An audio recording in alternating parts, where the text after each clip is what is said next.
वाक्शाख एषोऽश्वत्थ सनातनः तदेव शुक्रं तद्ब्रह्म तदेवामृतमुच्यते तस्मिन् लोकाश्रिताः सर्वे तदुनात्तेति कश्चन एतद्वै तत् ऊर्ध्वमूलो अवाक्शाख एषोऽश्वत्थ सनातनः तदेव शुक्रं तद्ब्रह्म तदेवामृतमुच्यते तस्मिन् लोकाश्रिताः सर्वे तदुनात्तेति कश्चन एतद्वै तत्। तूलावधारणे नैव मूलावधारणं वृक्षस्य क्रियते लोके यथा एवं संसार कार्य वृक्ष अवधारणेन तन्मूलस्य ब्रह्मण स्वरूप अवधिधारयिषया इयं षष्ठी वल्ली आरभ्यते। भाष्यकार यहाँ पे इस वल्ली के प्रस्तावना में लिखते हैं कि अब ये जो छठी वल्ली है, आप जानते हैं इस उपनिषद में 2 अध्याय है और प्रत्येक अध्याय में 3-3 वल्लियां हैं, तो कुल मिला के वल्ली 6 है। यदि एक अध्याय में आप गिने तो 1 2 3 1 2 3, तो द्वितीय अध्याय की तीसरी वल्ली कहिए या छठी वल्ली कहिए, इसका प्रारंभ होता है। बोले इस वल्ली का प्रारंभ क्यों किया जाता है, तो यहां लिखते हैं ब्रह्मण स्वरूप अवधिधार ईशया, अवधारण की इच्छा से। सन प्रत्यय जैसे जिज्ञासा, मुमुक्षा, पिपासा, पीने की इच्छा, जानने की इच्छा, ऐसे निर्धारण करने की इच्छा। किसके निर्धारण की, तो बोले ब्रह्म के स्वरूप का निर्धारण करना चाहती है श्रुति। शिष्य के हृदय में ब्रह्म के स्वरूप को स्थापित करना चाहती है कि ब्रह्म क्या है। तो यहां पर भी प्रयोजन ब्रह्म ज्ञान ही है, लेकिन उस ब्रह्म का वर्णन जगत के संदर्भ में, जगत के सापेक्ष में, सापेक्षता से किया जाता है। बोले ऐसे संसार में एक वृक्ष होता है, तो वृक्ष का विस्तार हम देखकर उसके मूल को पहचानते हैं कि इसकी जड़ें काफी गहरी होगी, दृढ़ होगी। इसको कहते हैं तूलावधारणेन मूलावधारणम। तो यहां पर श्रुति ने एक शब्द दिया ऊर्ध्वमूल अवाक्शाख। इस संसार को एक वृक्ष की उपमा दी गई, और इस संसार वृक्ष, यदि ये संसार एक वृक्ष की तरह है, तो यहां पर 5 लक्षण दिए गए उस पेड़ के। संसार रूपी वृक्ष के 5 लक्षण श्रुति कहती है। पहला क्या है, ऊर्ध्वमूल। बोले इस संसार वृक्ष का जो मूल है वो ऊंची वस्तु है, ऊर्ध्वमूलम। मतलब मतलब उल्टा पेड़ है ऐसा नहीं। कई बार लोग इसका चित्र बनाते हैं, उल्टा पेड़। ऊर्ध्वमूलम का अर्थ होता है इस संसार का मूल वह है जो सबसे ऊंचा है, और सबसे ऊंची वस्तु केवल परब्रह्म ही है। तो परब्रह्म जिसका मूल है, ये अर्थ होगा ऊर्ध्व मूल का, उल्टा पेड़ नहीं। तो ऊर्ध्वम मूलम यस्य, कौन सी सबसे ऊंची चीज? हमने पढ़ा ना, सा काष्ठा सा परागति पुरुषान्न परम किंचित, पुरुष से ऊंची और कोई चीज है नहीं। तो पुरुष ही इसका क्या है? मूल है, चैतन्य। फिर दूसरा यहां का अवाक शाख, ये दूसरा लक्षण है, जिसकी शाखाएं नीचे की ओर है। ठीक है। तीसरा, इसका नामकरण किया गया, अश्वत्थ। इसको क्या कहा जाता है? अश्वत्थ। अश्वत्थ क्यों कहते हैं वो हम देखेंगे। और चौथा लक्षण है एषः, ये एष भी एक लक्षण है, एषः अश्वत्थ। एष मतलब यह का अर्थ है जो प्रत्यक्ष है, जिसकी कल्पना नहीं करनी है कि कोई पेड़ है। ये संसार सबके आंखों के सामने है, प्रत्यक्ष। तो एष चौथा लक्षण हुआ। और पांचवा है सनातनः, जो सनातन है, नष्ट नहीं होता, नित्य है। तो जिसका मूल ऊंची वस्तु है, जिसकी शाखाएं नीची है, जो प्रत्यक्ष है, जो अश्वत्थ है और जो सनातन है। अब ये 5 लक्षण दिए हैं श्रुति ने। भाष्यकार ने इसका इतना बढ़िया से विस्तार किया है, इसके भाष्य को आप पढ़ेंगे तो बिल्कुल मजा आ जाएगा। इसको जरा मूड में आके, उसमें रस लेके भाष्यकार ने विस्तार कर दिया। सूत्र रूप में तो श्रुति ने बोल दिया, लेकिन फिर सूत्र पे जैसे भाष्य होता है, तो भाष्य क्या करता है? विस्तार करता है। ऐसे ही भाष्यकार ने यहां विस्तार किया। जैसे आप देखते हैं संगीतकार, जो बड़े बड़े गायक लोग होते हैं, वो राग का विस्तार करते हैं। जो लोग संगीत जानते हैं उनको मालूम होगा, राग में 7 स्वर होते हैं, लेकिन उन 7 स्वर को वो घंटे भर गाते हैं। उसमें तरह तरह के आलाप, तान, उसको कहते बड़ा ख्याल, उसमें शब्द कम होते हैं, बड़ा ख्याल। उसमें स्वर विस्तार ही ज्यादा होता है। एक एक स्वर के ऊपर वो गायक स्थिर होता है, उस स्वर को लगाता है। बड़े गायकों की यही खासियत होती है, स्वर के ऊपर पकड़ बहुत जबरदस्त होती है। वो सा भी लगाएंगे तो ऐसा लगाएंगे, उसमें कोई कंपन नहीं।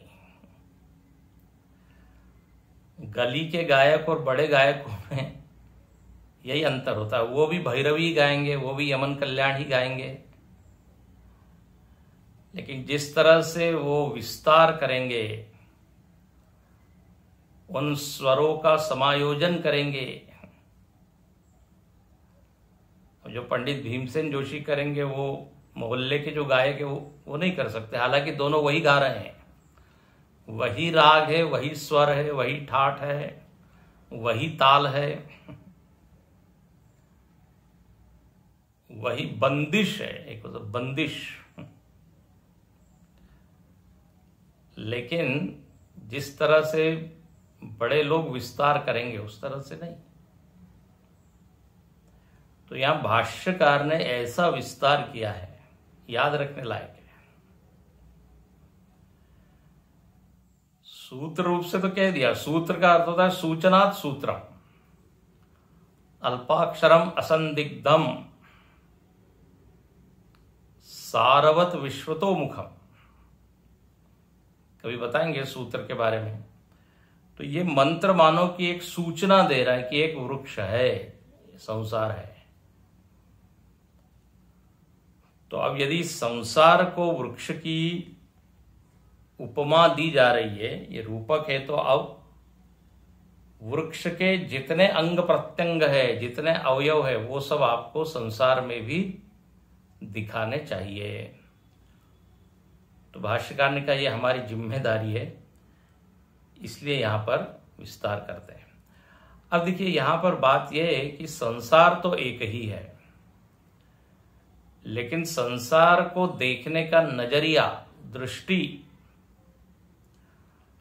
भोगियों की अलग होती है, योगियों की अलग होती है, साहित्यिक लोगों की अलग होती है। जो प्रकृति प्रेमी है वो अलग ढंग से उसका वर्णन करता है। जो कोई नाटककार है वो जब जगत को देखेगा तो उसको यहां नाटक ही दिखाई देगा। जो भक्त है उसको यहां भगवान ही दिखाई देंगे।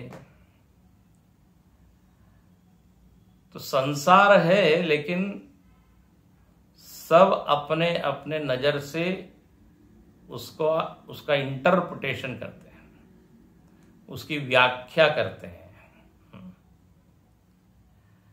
तो यहां पर वेदांत की दृष्टि से भाष्यकार की नजर में ये संसार क्या है, बड़ा रोचक वर्णन है, वेरी इंटरेस्टिंग। इसके ऊपर एक निबंध आप लिख सकते हैं, संसार वृक्ष। श्रुति के प्रकाश में भाष्यकार की नजर में ये जगत क्या है। तो आइए यहां हम देखते हैं। ऊर्ध्वमूलः पहला शब्द है, इसकी व्याख्या करते हैं। ऊर्ध्वम मूलम यत्, बोले जिसका मूल ऊंची वस्तु है, ऊंचा है। बोले ऊंचा कौन है? तद विष्णोः परमम पदम अस्य, ये आ गया। विष्णु पद ही जिसका मूल है। सोध्वन पारमाप्नोति तद विष्णु परमम पदम, इसी उपनिषद में एक मंत्र आया था कि संसार के परे क्या है, तो बोले विष्णु पद। भगवान कहते हैं गीता में तद धाम परमम मम, मतलब मैं ही हूं। तो सबसे ऊंची वस्तु विष्णु, और विष्णु का अर्थ यहां केवल शांताकारम भुजगशयनम ये नहीं है। सशंक चक्रम सकिरीट कुंडलम सपीत वस्त्रम, विष्णु का अर्थ है यहां पे ब्रह्म, चैतन्य, पुरुष। इंद्रियों से परे मन है, मन से परे बुद्धि है, बुद्धि से परे समष्टि बुद्धि है, समष्टि बुद्धि से परे अव्यक्त है। ऐसा आया था पीछे। और फिर अव्यक्त से परे ये पुरुष है। तो बोले ये पुरुष ही इसका मूल है। अच्छा, ये क्यों दिखाया जा रहा है, बताया जा रहा है? बात ऐसी है कि जब हम संसार को देखते हैं तो संसार के मूल की विस्मृति हो जाती है। ध्यान से सुनना। दो चीज होती है, एक तो संसार के मूल को भूल जाते हैं, दूसरा ये संसार स्वतः सिद्ध है, ये अपने भीतर एक धारणा बनी हुई है, इसका कोई मूल नहीं है, इसका कोई कारण नहीं है। ये कहीं से आया नहीं है, ये अपने आप में ही है। जब इस तरह की धारणा होती है तो इसी से निकलता है भौतिकवाद, जड़वाद, देहात्मवाद, जहां पर प्रत्यक्ष को ही वो अंतिम सत्य मान लेते हैं। बोले इसका कोई कारण नहीं है, कहीं से आया नहीं है। तो यहां श्रुति हमको याद कराती है कि जब आप जगत को देखें तो जगत के मूल को भी याद रखें। बहुत इंपॉर्टेंट पॉइंट है। जगत में मस्त हो जाते हैं, हरियाली देख रहे हैं, फूल पत्ते देख रहे हैं, और जड़ को भूल ही गए। फिर मस्त हो जाते हैं, थोड़ी देर बाद फिर त्रस्त होते हैं, फिर सुस्त हो जाते हैं। कोई लोग सुस्त है, कोई त्रस्त है, कोई मस्त है। तो बोले आप भूल रहे हो, इसका मूल है। और ये संसार यदि इतना बढ़िया है तो इसका मूल तो और भी बहुत बढ़िया है। संसार यदि आपको आनंद दे रहा है तो उसका कारण और अधिक ज्यादा आनंद देने वाला है। पीछे हमने देखा परम सुखम, शाश्वतम सुखम इत्यादि। जब हम जगत को देखें तो पंच महाभूत को न भूले कि ये पंच महाभूतों ने आकार लिया हुआ है। एकदम परमात्मा की याद नहीं आती तो कम से कम पंच महाभूत। फिर पंच महाभूतों का कारण क्या है? तो बोले ये है। अच्छा, फिर दूसरा भी एक दृष्टि है जो अभी आगे आएगी। जगत को वेदांती लोग क्या बोलते हैं? अध्यास। बोले ये आरोप है, जैसे रस्सी के ऊपर सर्प का आरोप है। तो बोले ठीक है, आप इसको अध्यास मानिए, लेकिन याद रखना जब आप अध्यास को देख रहे हो तो अधिष्ठान को मत भूलना। ये वेदांती लोग कहते हैं। पहले तो इसको अध्यास मानो, ये मानना ही सबसे कठिन है। अब अध्यास देख रहे हैं, मिथ्या है मिथ्या है, लेकिन मिथ्या है मिथ्या करके रोते मत रहो, तो निराशावादी हम बन जाएंगे। सब झूठा है, सब दुख रूप है। बोले इसके अधिष्ठान को आप याद रखिए। अध्यास के साथ में अधिष्ठान को याद रखेंगे तो आपको अधिष्ठान क्या कहते हैं, अध्यास उतना परेशान नहीं करेगा। जैसे स्वप्न, बड़ा बुरा स्वप्न हमने देखा,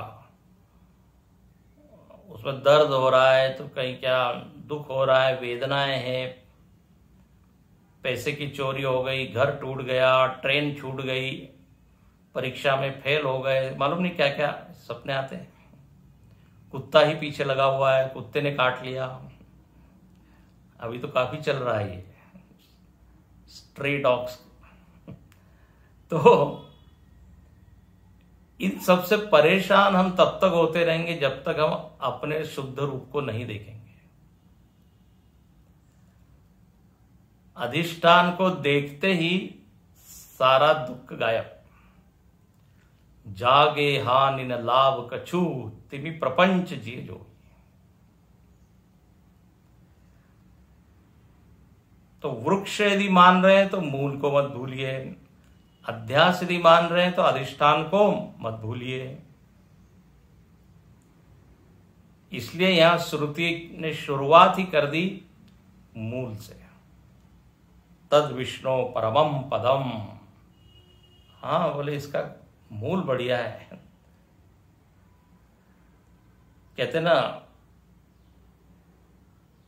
माया कारण मूल गवायो, कबीरदास जी कहते हैं। माया में इतने हम मशगूल हो गए कि मूल गवायो, मूल को गवा दिया और अब परेशान है। अच्छा, तो अब ये पहला जो साम्यांश, अब यहां से पूरा समानता दिखाई जा रही है। तो पहला साम्यांश तो बताया कि हर पेड़ का एक मूल होता है, तो इस संसार का भी एक मूल है, अकारण नहीं है। जैसे कोई पुत्र है, लड़का है, लड़की है, तो तुरंत हम पूछते हैं आपके माता पिता का नाम क्या है ना। माता पिता को भूलते नहीं, विस्मृत नहीं होते, और ये सहज ही अनुमान लगाता है कि इनके माता पिता होंगे। ऐसे ही ये जगत प्रत्यक्ष है तो कारण का अनुमान किया गया, कारण अनुमेय अदृष्ट है, तो वो यहां श्रुति ने संकेत किया। फिर कहते हैं सह अयम अव्यक्तादि स्थावरांत संसार वृक्ष ऊर्ध्वमूला। बोले ऐसे इस संसार का विस्तार है ना, इसका और छोर कुछ पता नहीं है। तो बोले यहां पर भी स्थावर से लेकर अव्यक्त से लेकर स्थावर तक, अव्यक्त बिल्कुल दिखता नहीं है इस संसार में, अव्यक्त चीजें हैं, तो वो बीज कहते हैं। जैसे बीज में सारा पेड़ अव्यक्त होता है और फिर वो अच्छा बहुत सुंदर एक ऊंचा वृक्ष बनता है, उसमें फिर फूल फल तना शाखाएं सब आता है। बोले ऐसे ही स्थावरांत, स्थावर मतलब ये स्थूल जगत पूरा, तो ये विस्तार है अव्यक्त से लेकर स्थूल तक, आदि और अंत, ये संसार वृक्ष है। जैसे मूल से लेकर पूरा जो पेड़ होता है बिल्कुल बढ़िया खिला हुआ पेड़, ऐसा ये संसार विराट जिसको कहते हैं। तो मूल है विष्णु और ये विस्तार कहां तक हो गया? बोले जो भी आप क्या कहते हैं अनंत ब्रह्मांड देख रहे हैं वो सब क्या है? उसका विस्तार है। अच्छा, तीसरा पॉइंट, इस संसार को वृक्ष क्यों कहा? तो बोले साम्यांश यहां पर यह है वृक्षश्च वृश्चनात्। बोले ये जो पेड़ है ना, पेड़ को काटा जा सकता है। वृश्चनात् मतलब काटने योग्य या जो काटा जा सकता है। तो बोले छेदन इसका होता है। देखो एक होती है फसल और एक होता है वृक्ष। फसल और वृक्ष में फर्क यह है कि फसल तो पूरी तरह कट जाती है ना। वहां देखो खेत में फसल पकती है और फिर कट जाती है, फिर नई फसल आती है, वहां पूरा मैदान हो जाता है। रबी की फसल, फिर खरीफ इत्यादि। तो फसल बीज बोते हैं, वो पकती है, कट जाती है। सस्यमिव मर्त्य पच्यते सस्यमिव आजायते पुनः, इसको सस्य कहते हैं। इसी उपनिषद में नचिकेता ने बोला है कि पीढ़ियां की पीढ़ियां कट गई है, अब उनका कुछ अता पता नहीं है, कहां गए वो सब। तो ये तो होती है फसल, एक होती है। और दूसरा होता है वृक्ष। वृक्ष में क्या होता है, वैसे ही खड़ा रहता है वो। पतझड़ आती है, पतझड़ का मौसम में पत्तियां सब झड़ जाती है, लेकिन वृक्ष वैसे ही खड़ा होता है। फिर वसंत ऋतु आ रही है, नए नए पत्ते आ गए। बारिश में, ठंड में उसमें परिवर्तन होते रहता है, लेकिन वो वैसे ही खड़ा रहता है। 6 प्रकार के मौसम आते हैं ना, सब कुछ झेल लेता है। और आप उसकी आयु देखें, बड़े बड़े वृक्ष जो है 500 साल 600 साल होते हैं। ऐसे ऐसे वृक्ष हमने देखे हैं। 100-200 साल के तो वृक्ष आपने देखे ही होंगे ना। कहते हमारे परदादा ने पेड़ लगाया था, दादाजी ने लगाया था। परदादा का अर्थ है कि ने कहा कि जिनको पर लग गए वो तो उड़ गए, लेकिन ये जो पेड़ है ये अभी तक जिंदा है। तो ये वृक्ष रहता है, उसमें परिवर्तन होते रहते हैं। बोले ऐसे ये संसार है। अब बोले एक बात है, इस संसार पेड़ को क्या होता है, खुद से तो नहीं जाएगा, वो आप काट सकते हैं। इसलिए लिखते हैं वृश्चनात्, वृश्चनात्। देखो पूरी तरह साम्यांश नहीं होगा, हाँ, लेकिन बहुत अंश में वृक्ष के साथ संसार की साम्यता है। आप बिल्कुल हर चीज उसमें घटाने जाएंगे तो नहीं घटेगी, लेकिन काफी चीजें घट जाती है। तो संसार का जिस क्या कहते हैं वृक्ष का छेदन होता है, ऐसे ही वृक्ष को जैसे आप काट सकते हैं, ऐसे ही संसार को भी काट सकते हैं।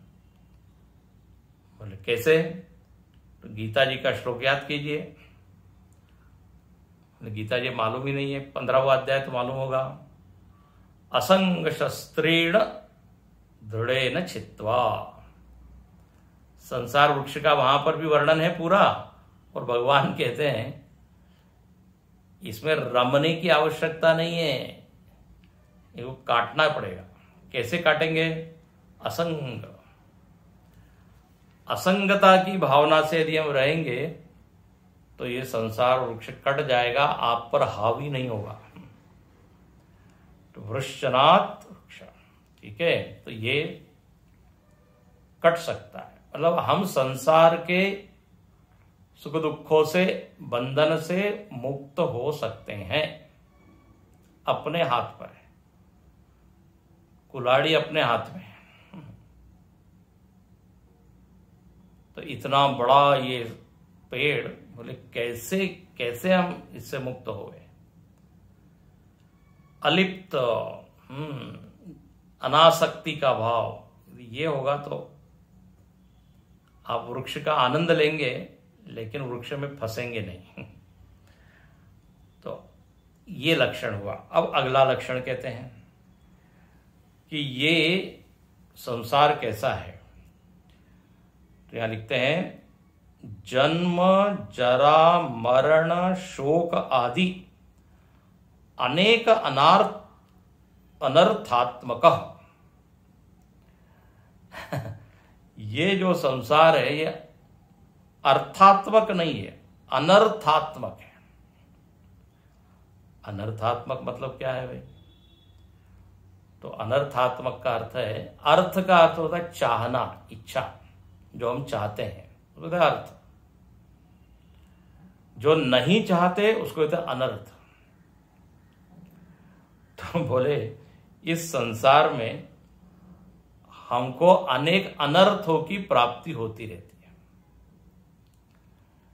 जो चाहते हैं उसकी तो शायद इधर कभी कभी प्राप्ति हो जाती है, लेकिन जो चीज नहीं चाहते उसकी खूब प्राप्ति होती रहती है। नहीं इच्छा है, जबरदस्ती हमको उसमें से गुजरना पड़ता है। अनर्थात्मक परिस्थितियां, प्रतिकूल परिस्थितियां। बोले कौन सी है, जरा उदाहरण दीजिए। जन्म, पहली स्थिति जन्म। जन्म में बहुत कष्ट है ऐसा कहते हैं। गर्भवास में बहुत कष्ट है।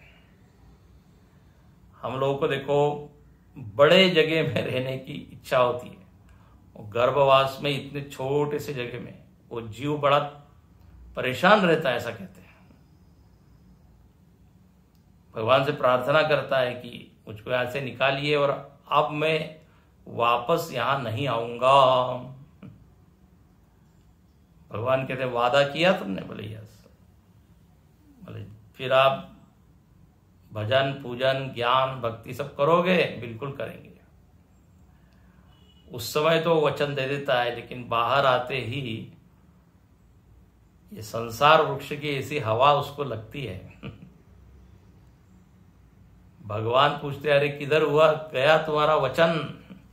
बोले अगले जन्म में। तो जन्म वास्तव में यदि देखा तो जन्म कोई बहुत अच्छी चीज नहीं है, लेकिन अब वो मिलता है। फिर दूसरा जो अनर्थ है जो हम नहीं चाहते, जरा। जरा मतलब वृद्धावस्था। जरा अवस्था कहती है हाँ जरा थोड़ा इंतजार करो, मैं आने ही वाली हूं। ये जरा को वहां पे पुरंजन उपाख्यान में बताया, वो जरा नाम की वो कन्या जिसको भी स्पर्श करती है वो बूढ़ा हो जाता है। तो ये जरा अवस्था, जर्जर करने वाली, ये एक अनर्थ है। जन्म जरा अंगम गलितम पलितम मुंडम, जैसे गाड़ी किसी उसमें 10-20 साल चलने के बाद जर्जर हो जाती है, उसमें आवाज आने लगती है, हॉर्न के अलावा सबकी आवाज आती है, खिड़की, दरवाजे, पहिए। तो इस शरीर रूपी है ना, ये जो गाड़ी है ये भी जर्जर अवस्था में जाती है। रिपेयर करते रहते हैं हम, तरह तरह के ऑपरेशंस होते रहते हैं, दवाइयां खाते रहते हैं, ऑयलिंग करते रहते हैं,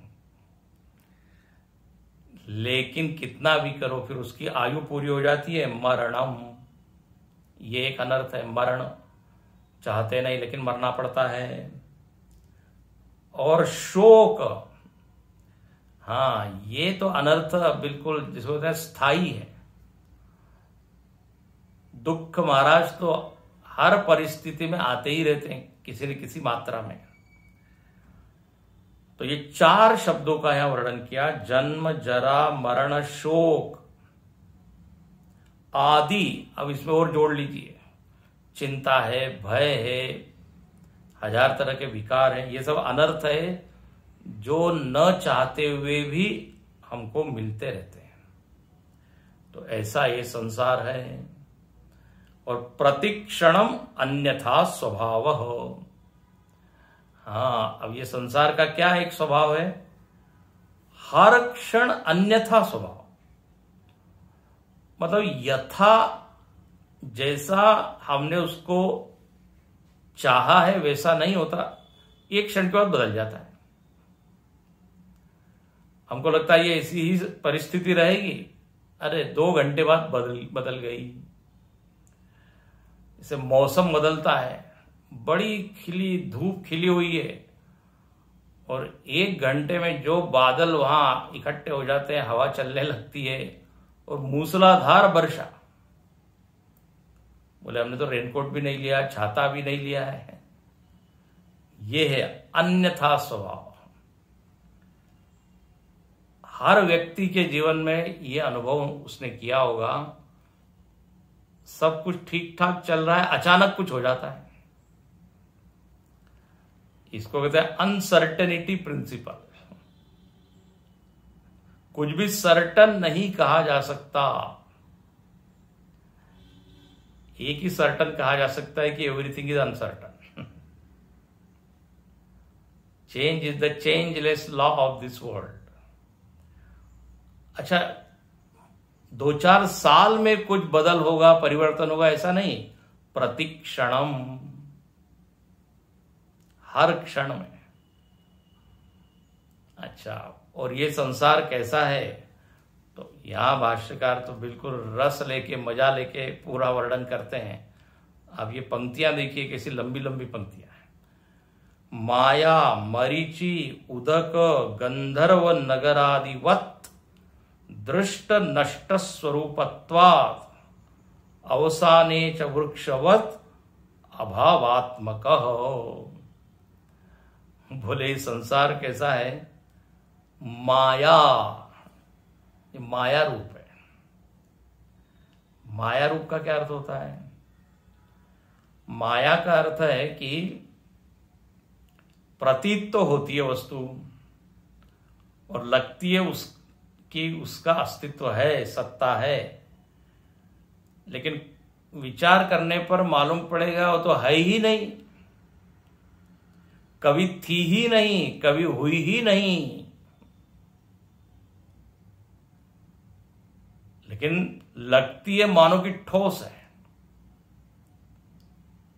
प्रतीत तो ऐसी होती है, दिखाती तो ऐसी है जैसे कि हमेशा हम रहेंगे। ऐसी जो वस्तु होती है उसको तो माया। नारद जी के जीवन में प्रसंग आता है, भगवान ने एक माया नगरी बना दी। जब उनको मोह हुआ है, भगवान उनको सिखाना चाहते हैं, अभिमान मत करो, एक ऐसी नगरी वो देखते हैं, बोले आज तक तो ये कभी देखी नहीं हमने, कभी यहां पर विजिट किया नहीं, क्योंकि नारद जी तो पूरे ब्रह्मांड में घूमते रहते हैं। तो उनको लगा कि ये कोई वास्तव में नगरी है। लेकिन आप पूरा प्रसंग पढ़िए, वहां पर वो नगरी में सब देखते हैं, अनेक राजा लोग आ रहे हैं, राजकुमार आ रहे हैं। वहां एक विश्व मोहिनी नाम की एक राजकुमारी है, उसका स्वयंवर होने वाला है। नारद जी भी एक कैंडिडेट बन के वहां जाते हैं, बोले हम भी प्रयत्न करेंगे हो सकता है हमारे गले में माला डाल दे। उनको विवाह की इच्छा होती है, भगवान वहां उनको बढ़िया वाला रूप बना देते हैं, रूप देते हैं, सब कुछ वहां होता है। लेकिन जब नारद जी को होश आता है, भगवान जब माया हटा देते हैं, तो वहां न तो नगरी रहती है, न वो कुमारी होती है। अरे बोले ये क्या हो गया? लग तो रहा था मानो कि ये कोई बहुत बढ़िया मेट्रो सिटी है, लेकिन कभी थी ही नहीं वो। मार्कंडेय ऋषि को माया देखने की इच्छा हुई, भगवान मुस्कुरा दिए, ऐसी माया दिखाई उनको। 50 साल 60 साल बीत गए, तरह तरह की उनको वेदना भी हो रही, दुख भी हो रहा है, सुख भी हो रहा है, अनेक मनोदशाओं का उनको अनुभव हो रहा है। शादी भी हो गई, विवाह भी हो गया, सब कुछ हो गया। बाहर आए तो कितना समय बीता था? 1.5 क्षण, 1 क्षण। यह है माया। स्वप्न का उदाहरण आप देख लीजिए। स्वप्न में 50-60 साल हम देखते हैं, हमारा जीवन बीत गया है, जन्म से लेके सब कुछ हम देखते हैं। लेकिन कहते हैं जागृत अवस्था के 1-1.5 मिनट से बड़ा स्वप्न होता नहीं। अच्छा, जब ये माया है तो इसमें क्या होता है कि झूठा तो है, लेकिन इसका मतलब ये नहीं कि हमको अनुभव नहीं हो रहा है। ध्यान से सुनना। नारद जी को तीव्र दुख हुआ, तीव्र इच्छा हुई, तीव्र आकर्षण हुआ, है ना, उस राजकुमारी को देखकर कामना जागी, पूरी नहीं हुई तो क्रोध भी हुआ। स्वप्न में भी हमको ये सब होता है। संसार स्वप्न तुल्यो ही राग द्वेषादि संकुला।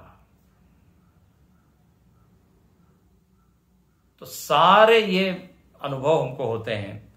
लेकिन देखो, कथाओं में तो ठीक है, कथाएं बता दी गई नारद जी की, मार्कंडेय ऋषि की, और भी बहुत सारी कथाएं जहां माया का दर्शन कराया। अब जीवन में घटा के देखिए, ऐसा ही है कि नहीं? जब परिस्थिति आती है तो लगता है ये कितनी सच है, और अब ये तो हमेशा ही बनी रहेगी। हमको सुख दुख होता है, तीव्र राग द्वेष सब कुछ होता है, लेकिन थोड़ा समय बीतने पे वो सब हवा हो जाती है, लगता है कभी था ही नहीं वैसा। आश्चर्य करते कि ऐसा भी कभी हुआ था क्या? एक केवल एहसास मात्र रह जाता है कि हां कुछ था, लेकिन अब वो पकड़ में नहीं आती वो चीज। प्रारब्ध के कारण वो परिस्थितियां उभरती है और उड़ जाती है। अब आप याद करते रहते हैं, ऐसा था, वैसा था, ऐसा हुआ, तो फिर पकड़िए ना उसको, फिर से लेके आइए। फिर नहीं हो सकता। आजकल लोग पुनर्विवाह करते हैं, फिर 60 साल में, 50 साल में, ये करते हैं, लेकिन उसी तरह की परिस्थिति फिर आ सकती है। तो मायावत आगे दिया है, मरीचि उदक। भाष्यकार को तो बड़ा मजा आता है ये उदाहरण देने, वेदांतियों को बड़े अच्छे लगते हैं उदाहरण। बोले ये जगत कैसा है? मरीचि उदक, मृग मरीचिका की तरह बहुत बढ़िया पानी लहरा रहा है वहां। ठीक है, पी के आइए। फिर पीने जाएंगे, एक बूंद नहीं मिलेगी वहां, प्यास बुझती नहीं मरीचिका के पानी से। तो ये जगत ऐसा है, आभास तो बहुत है। बिल्कुल यही उदाहरण भागवत के मंगलाचरण में दे दिया है। जन्माद्यस्य यतोन्वयादितरतश्चार्थेष्व विज्ञस्वराट, वहां पर धामना स्वेन सदा निरस्तको सत्यम परम धीमहि तेजो वारि मृदाम यथा विनिमयो, यही उदाहरण दिया है। तो ऐसी ये परिस्थितियां कहां गायब हो जाती है? ये केवल किताबी बात नहीं, अनुभव की बात है। देखो, कोई आयोजन होता है तो हम इतनी बड़ी तैयारी करते हैं, बड़ा क्या मंथन होता है, मीटिंग्स होती है, योजनाएं बनाते हैं, बड़ा विचार होता है। आयोजन हुआ, कार्यक्रम हुआ, खत्म। आयोजन के पहले लगता है बड़ी भारी चीज है, it's a very big thing, big project, और होने के बाद हो गया। अब केवल स्मृति शेष रह जाती है। तो ऐसा ये संसार वृक्ष है। अंत में लिखते हैं अभावात्मक, अभाव हो जाता है सब चीजों का। तो भासमान तो बहुत बढ़िया बढ़िया चीज, बड़ा आकर्षक है, लुभावना है। तो पानी तो बड़ा अच्छा दिखता है मरीचिका में। फिर गंधर्व नगर, तीसरा उदाहरण दिया, गंधर्व नगर, माया, मरीचि, उदक, फिर गंधर्व नगर। बादलों में जो नगर दिखता है, बड़ा महल दिखते हैं वहां, मंदिर दिखते हैं। फ्लाइट में जब आप जाएं तो आप विंडो सीट पे यदि बैठे तो वहां से आप देख सकते हैं। कई बार ऐसा दिखता है, अरे देखो यहां कितने लोग घूम रहे हैं। आप देखते रहिए, वो लोग, व्यक्ति के सिर गायब हो जा रहा है, हाथ गायब हो रहा है। कोई महल दिख रहा है तो छत उड़ गई, उसकी दीवार हट गई, देखते देखते। इसलिए लिखते हैं दृष्ट नष्ट स्वभाव, बादलों में खूब दिखता है। उसी कहते गंधर्व नगर। तो बोले ऐसा ही ये जगत है, दृष्ट नष्ट स्वरूपत्वाद अवसाने च वृक्षवत अभावात्मक। देखते देखते अभाव हो जाता है इसका। अभी जैसे मैंने कहा, सारी पीढ़ियां कहां चली गई? आप बोले बस अब चित्र रहे हैं, बस दीवार पर चित्र लगे हुए हैं। तो वृक्षवत अभाव, आपने पेड़ को काट दिया। आप कहते पेड़, एक समय यहां पेड़ था, अब वो पेड़ कट गया। जंगल साफ हो जाते हैं और वहां पे देखिए खेत हो जाते हैं, खेत बन जाते हैं। फिर खेत भी नहीं रहे, वहां बिल्डिंगें आ जाती है, मल्टी स्टोरी, कहीं मॉल आ जाता है, नया शहर ही बच जाता है। बोले एक समय यहां जंगल था, और जंगल का फोटो खींचा हुआ है, बोले देखो ये था। तो अभाव, ऐसा ये संसार है। और यहां लिखते हैं कदली स्तंभवत,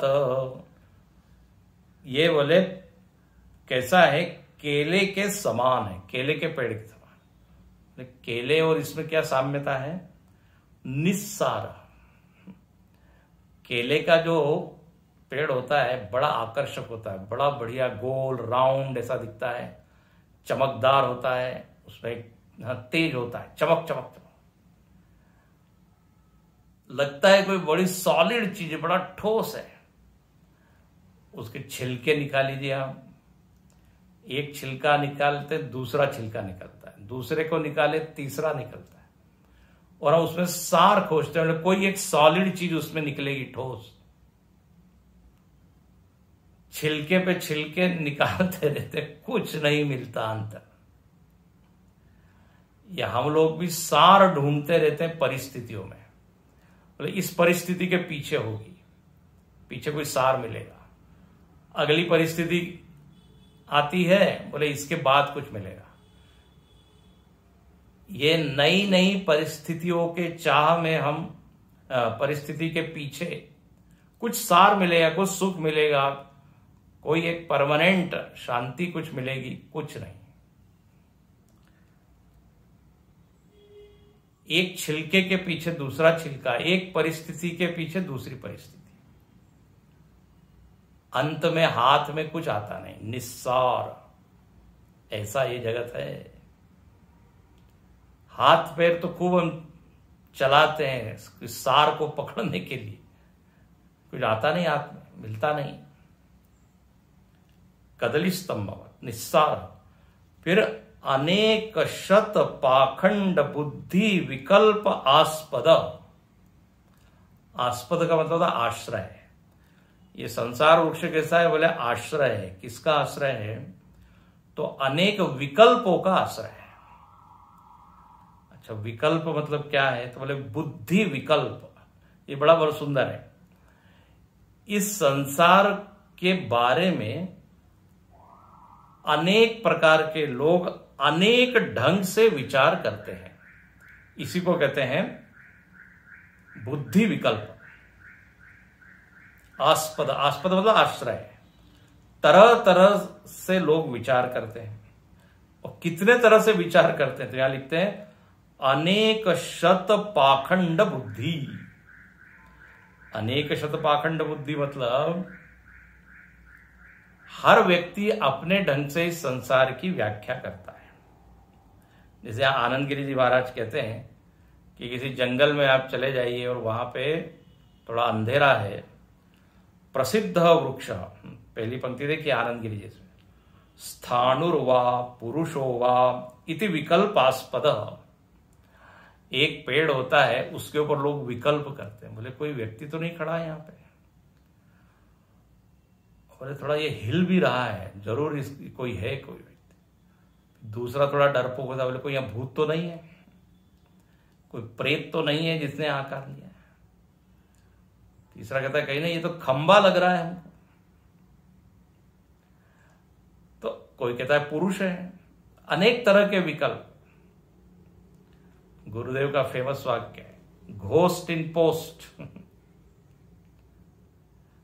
तो हर व्यक्ति अपने दृष्टि, पेड़ एक ही है, आस्पद एक ही है, लेकिन विकल्प अनेक है।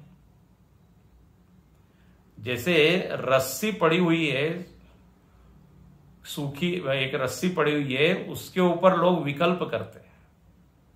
दूर से देखते हैं, बोले अरे ये कोई सूखी माला पड़ी है।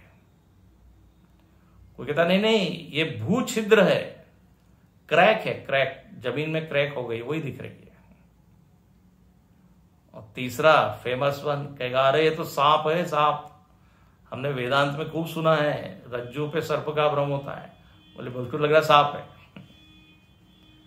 तो ये विकल्प है। किसी को सूखी माला, किसी को भूछिद्र। ऐसे ही यहां पर इस संसार को लोग क्या बोलते हैं? विकल्पास्पद दृष्ट तथा अयमपि, आनंद गिरी जी में लिखते हैं, संघात वा परिणामो वा आरब्धो वा सद असद वा इत्यादीनाम अनेकेशाम शत संख्याक पाखंड बुद्धि विकल्पानाम। कोई कहता है ये जगत क्या है, बोले इसका कोई प्रारंभ ही नहीं होता। कोई कहता है इसका प्रारंभ होता है। कोई कहता है ये जड़ वस्तुओं का संघात है। कोई कहता है ये परिणाम है। ऐसे अनेक अनेक न्याय, वैशेषिक, सांख्य, योग, जैन, बौद्ध, चारवाक सब अपने अपने ढंग से इसकी क्या करते हैं? व्याख्या करते हैं। इसी को कहते हैं पाखंड बुद्धि विकल्प आस्पद। अच्छा, फिर आगे लिखते हैं भाष्यकार शंकराचार्य जी, तत्व जिज्ञासु भी अनिर्धारित इदम तत्व। भले तत्व जिज्ञासु लोग भी इसको पकड़ना चाहते हैं, लेकिन ठीक से निर्धारण नहीं कर पाते। ये जिज्ञासु लोगों की यही तो परेशानी होती है। किसी का सत्संग सुनते हैं, बोले वो जगत की व्याख्या उन्होंने इस तरह से की, दूसरे जगह जाते हैं दूसरी तरह की व्याख्या, तीसरे जगह जाते हैं तीसरी तरह की व्याख्या, निर्धारण नहीं कर पाते कि जगत है क्या आखिर, सत्य है, मिथ्या है, परिणामी है, विवर्त है, प्रारंभ हुआ है कि ऐसा ही है, ये केवल प्रकृति ही है, त्रिगुण ही है कि और कुछ है। जिज्ञासु लोग नहीं ठीक से उसको समझ पाते, इसलिए उनको जिज्ञासु कहते हैं। फिर ऐसे जिज्ञासु लोग जब किसी ज्ञानी के पास जाते हैं तो उनको उत्तर मिलता है। क्या उत्तर मिलता है? वेदांत निर्धारित परब्रह्म मूल सारः। बोले मिल गया, उत्तर मिल गया, सार मिल गया। जो ऊपर केले की पेड़ को छील रहे थे कुछ नहीं मिल रहा था, ब्रह्म ज्ञानियों के पास जाने पे मालूम पड़ेगा एक इसका सार है। वेदांत ने निर्धारित किया है, वेदांत ने निश्चय किया है। बोले क्या है वो? ब्रह्म मूल है। तो देखो ऐसा यहां सुंदर वर्णन किया। ऐसा नहीं है ये असार है, निस्सार है, लग सकता है, विचार न करो तो ऐसा ही लगता है, लेकिन खूब गंभीरता से विचार करने पर, और जिन लोगों ने विचार किया हुआ है ऐसे ज्ञानियों के पास जाने पर मालूम पड़ता है नहीं, एक चीज यहां है, निराश मत होइए, डिप्रेशन में मत जाइए। एक चीज ऐसी बढ़िया है जो आपके सारे निराशा, हताशा, दुख को दूर करेगी। वो क्या है? इसका मूल। तो वेदांत निर्धारित परब्रह्म मूल सारः। अच्छा, तो मूल ये हो गया। और अब इसमें से क्या क्या निकला, अब ये पूरा संसार का वर्णन है। इसको कल देखेंगे। अविद्या काम कर्म अव्यक्त बीज प्रभव, इसका बीज बताया, फिर अंकुर बताया, फिर इसका तना बताया है, सर्व प्राणी लिंग वेद स्कंद। फिर अब इस पेड़ को जीना है तो पानी क्या है, तो पानी की भी यहां व्याख्या है। उसके बाद कहते हैं कि यहां पे कोई फूल भी है, बोले हाँ फूल भी है। फिर फूल है तो फल भी है, बोले जरूर फल भी मिलेंगे। फल है तो उसमें रस भी है, बिल्कुल रस भी है। बहुत ही यहां विस्तार से, इसलिए पहले ही हमने कहा पेड़ के जितने घटक होते हैं उन सब का यहां वर्णन किया। तो अभी यहां पर हम रुकते हैं, कल देखेंगे इसको आगे। पूरा एक लंबा पैराग्राफ है, उसके ऊपर भाष्यकार ने बड़ा ही आनंद से रुचि लेकर विस्तार किया है। ओम पूर्णमदः पूर्णमिदं पूर्णात् पूर्णमुदच्यते